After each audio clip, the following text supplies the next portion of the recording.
folks, Dr. Blade. So I have 100 yards. You can see the marker right here. About 101 yards to the pin. I'm going to take a 56-degree wedge. Instead of me taking my gap wedge, because there's some damage behind the green, I'm going to go ahead and get the extra distance from my sand wedge by having an efficient ball strike, flighting the ball to the level I wanted to flight it, and using a little bit more rib rotation. Remember the playlist. Go in there and look at techniques, and you'll see when I talk about the power of rib rotation where you can control your distance. Also, remember the drill I gave you last year. Visualize you going to hit golf balls and you're hitting or knocking out windows in a 5-story building. And you're going from the first floor to the 5th floor and then back down from 5th floor to 1st floor. And then you're going to work on actually knocking out windows in different areas. So give that a try. 100 yards, 56-degree sand wedge, and I'm going to use rib rotation, an efficient ball strike, and I'm going to flight my ball flight down to get the distance and the distance that I desire. Woo! Spit that out. The distance that I desire.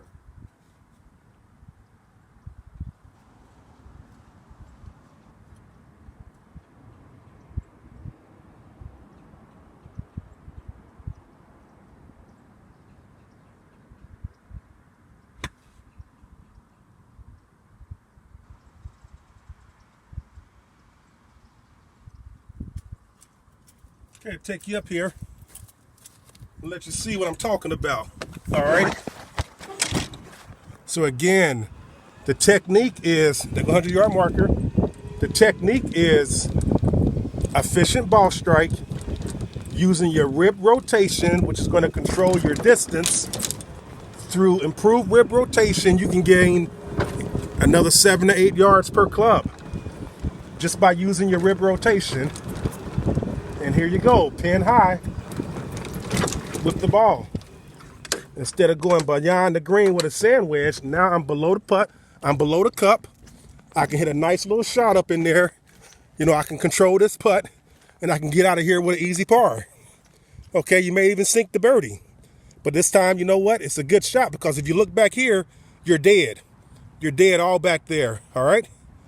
So, hey, folks, keep grinding. Take these tips to the practice tee and then take them to the golf course. Take care.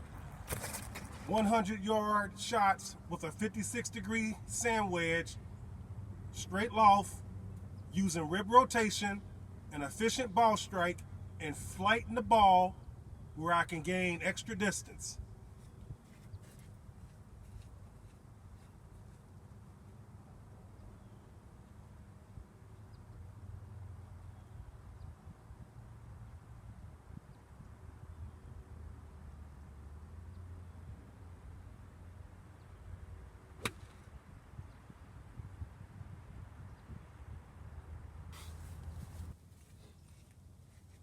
You know the drill. 100-yard sand wedge shots, 56-degree sand wedge, a ping tour, and I'm doing this. This is usually my 75 to 80-yard club, but I'm just showing you the power of rib rotation. So I'm using a little bit more rib rotation. I'm having a more efficient ball strike, which is going to give you the optimal percentage of your ball distance, and I'm getting as much speed as possible out in front. And that's all you have to do is listen for the sizzle, baby. Listen for the sizzle.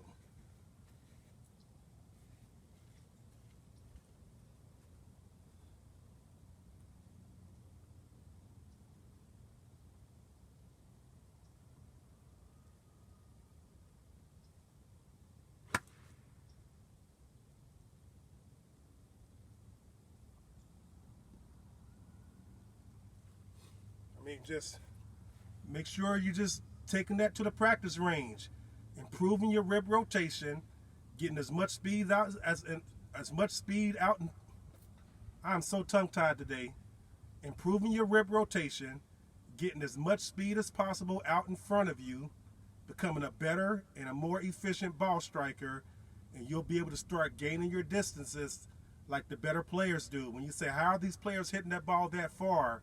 The reason they're hitting the ball that distance is because of the improved efficiency, and they're using the speed at the most optimum time out in front.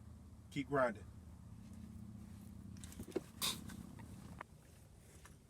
One thing about this game is the sizzle will never lie to you. Remember the sizzle drill?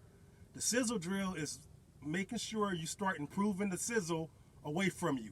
And the sizzle is the compression, that zzz, that sound you hear when you strike the ball well. And what I like to get my sizzle 30 to 40 yards out. When I get the sizzle 30 to 40 yards out, that lets me know I've hit a tremendous golf shot. The sizzle does not lie. So today I'm out here just working on tee shots and 100-yard shots with sand wedges. Other days I might come out and just hit drivers on every different hole all over the place, working the ball.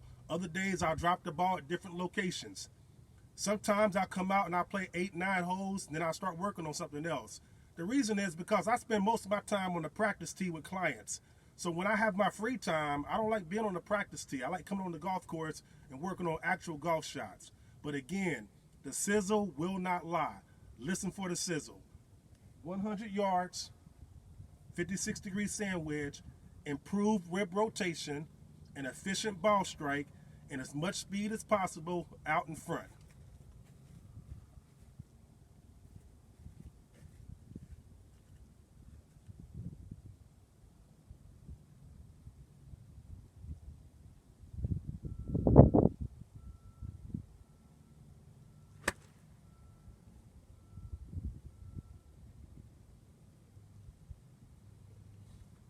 Another one on the green.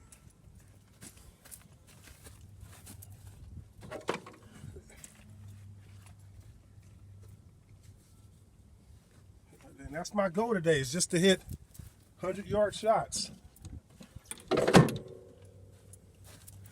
And the best thing you can do is have a target. So the green is my target. So that's what I'm doing. I'm hitting 100-yard shots onto the green. And then on the back 9, what I'll do, I'll start playing some target golf and dialing it in. Right now, I'm just stroking the ball, just reaching out, getting that full 100 yards, getting that good feel, that good compression. And here you go again, another successful drill for me, because my goal was to be on that green from 100 yards out with a 56-degree sand wedge. And normally I would take my gap wedge on that shot. And with my gap wedge, I put that ball 15, 16 feet. With the sand wedge, you're not going to have a lot of control with the 100-yard sand wedge. But the key is to be able to show yourself, if you need the extra power, you have the extra power. Pin high. There you go. 100 yards. Again. So take care, folks. Keep grinding. Again, take these little tips to practice tee first, and then take them to the golf course. You're going to really appreciate it when you start improving your rib rotation. And remember, the sizzle don't lie. Listen for the sizzle. Take care.